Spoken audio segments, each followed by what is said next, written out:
performer. In recent years, he's concentrated more on his work as an actor than a singer. But today, he announced details of his new album and his first live concert dates in years. He'll also be seen in 2 feature films, The Hunger and Merry Christmas, Mr. Lawrence.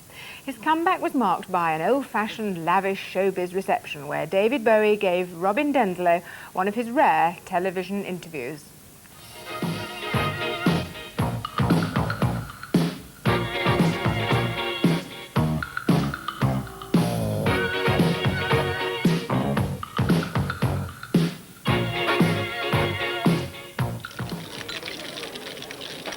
Claridges, that most exclusive of hotels in London's West End, at lunchtime today. Times are hard in the record industry, but EMI are celebrating.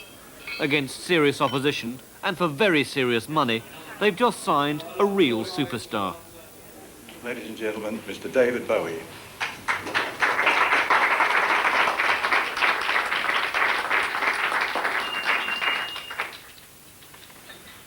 Can I sit down here?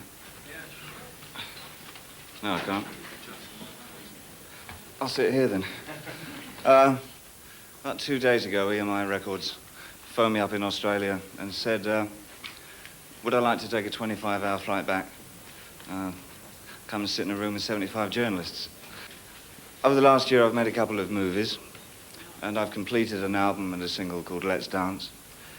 And tomorrow, tickets go on sale in the UK, and in the next few days in the rest of Europe, for concert performances in London. No other pop performer, except perhaps Jagger, could create quite this interest for the media of Europe, or pull off the event with quite such style, particularly if they'd just flown in from Australia.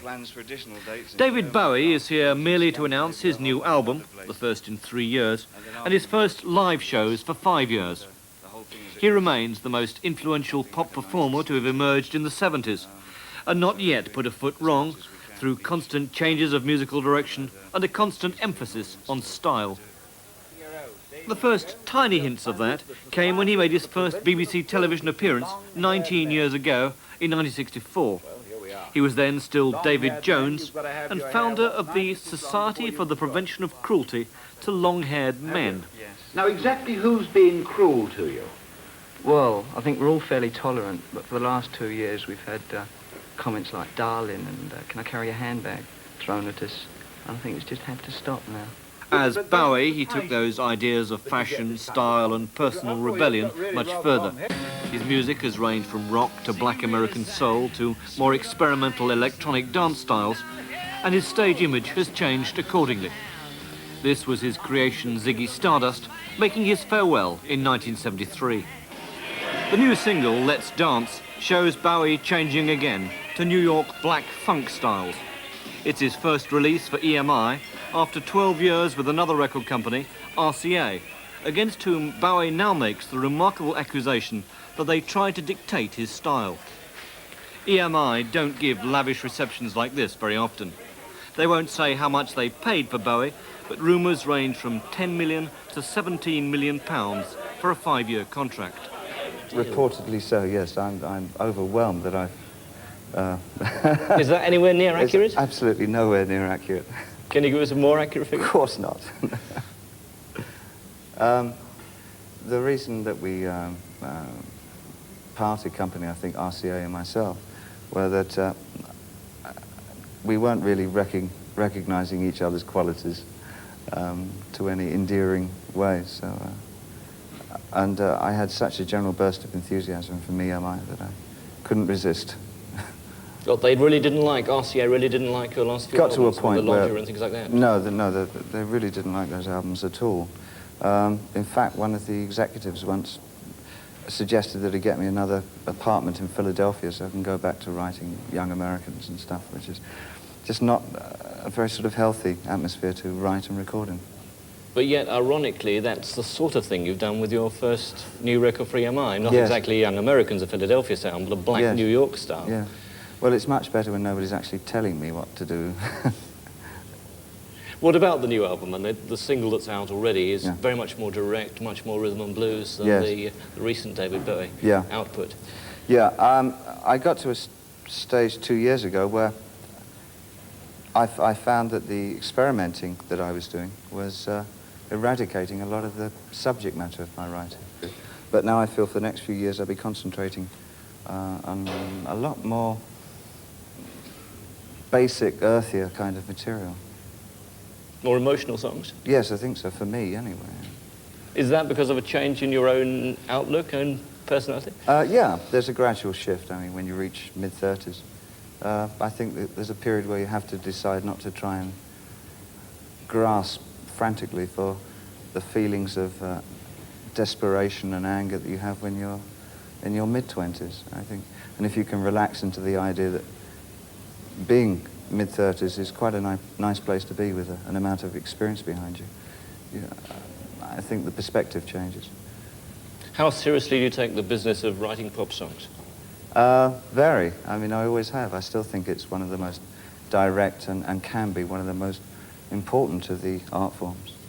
Quite as important as, I'm sure it's, I guess, replaced painting in terms of defining one's society or culture, quite definitely.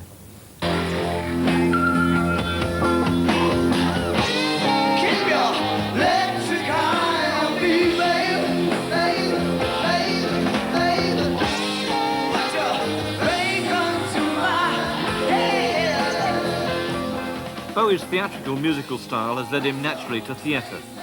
He starred in films like Rogues, The Man Who Fell to Earth, stage plays like The Elephant Man, and television drama like the BBC production of Brecht's Baal. He treated his press conference more like a cool actor than a cool pop star, almost like some future Dirk Bogarde in the making. Thank you very much, and good afternoon, ladies and gentlemen. But then he has got 2 feature films opening in the next few months, including Merry Christmas, Mr. Lawrence, the first film in 7 years from Japan's controversial director Nagisa Oshima. In the past, your acting roles have very much been as an alien, an outsider in society. Are those the sort of roles you've particularly gone for, or just...? Yes. I always look for characters who have either an emotional or a physical limp. I find that, for me, not being I don't really see my future in acting to a greater extent than my involvement now. So I really like to have characters that I can at least play around with. Do you see the acting as more important than the music? I mean, how do you actually judge the importance of the two sides? They're both very different. I mean, one is, up until Oshima, I don't know, my experience may change from now, but up until Oshima, one is very much under the direction of somebody else's personality and vision. Whereas in my own music, of course, it's the reverse. So I can't really equate them too much. But with Oshima, I was given great freedom to interpret the role very much the way that I saw it. What about the future? Is it a question of simply picking and choosing different styles of music, different theatrical projects you want to go into, or anything completely different? Immediate ambition is to direct something for myself. I've had not a little experience with, which is what is fast becoming the new school of filmmaking, learn as you earn, I guess. The promo film, the rock promo, puts its smack over in 4 minutes. But now I want to go into something a little more ambitious, maybe something around 30 minutes. 25 minutes would do. Is it a question of still wanting to prove something for yourself, or what's the motivation now? One can't fight the urge to play around with film, you know, and video, and sort of, it's a magic world when you can create that little world and portray its environment and the characters in it. I mean, it becomes obsessive.